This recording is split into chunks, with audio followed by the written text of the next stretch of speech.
what I'm finding is over the last few years, buyers are now a lot more armed with insights. They do their research, they conduct their due diligence before they obviously even start thinking about reaching out to potential vendors to start the buyer process. So being armed with that knowledge, I find that the approach that would have worked 20 years ago needs to be fine-tuned, not completely eradicated, but fine-tuned. And what I mean by that is when I started out in telesales, I would just do 100 calls a day. And that was just standard. I'll be lucky to get five people speaking to me. I'll be lucky to get 50% of that converted into potential opportunities. Now, that change 10 years into it, where it became a thing of, oh, LinkedIn obviously started growing. So obviously there were buyers that were going on LinkedIn. Then, the whole cloud computing changed the dynamics of sales in general. And therefore, there's all these, platform vendors that were propping up. So the influx of technology, the changing of buying behaviors, and obviously COVID as well, right? Changed a few things.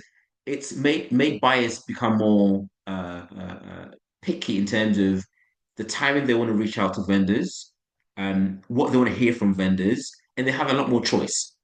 So what I'm finding is, it, as a salesperson, somebody who wants to get buyers on board, you need to be aware of the dynamics first and foremost. Don't just go in blind.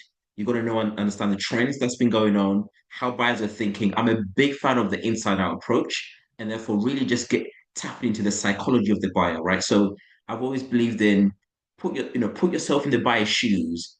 How would you want to be contacted, right? How would you want to receive a particular type of messaging?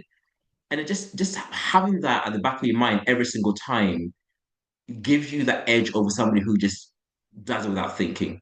So absolutely agree it's changed, but it's changed in the sense that we need to do a lot more hard work and we need to be more insight driven as salespeople to be able to approach these buyers and build trust, right? So the fundamental thing there is be insight driven, try different approaches. And we're going to talk about the different types of demand generation tactics, but it's really just thinking if one doesn't work, try multiple, but get to the point where you feel within my business, this is the playbook, right? These two channels are the ones that bring in the most opportunities for us, and therefore we're going to double down on that.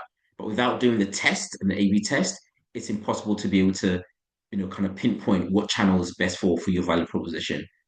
So just be aware of the trends, and remember that have become more insight driven and do a lot of work, internally before you go out externally.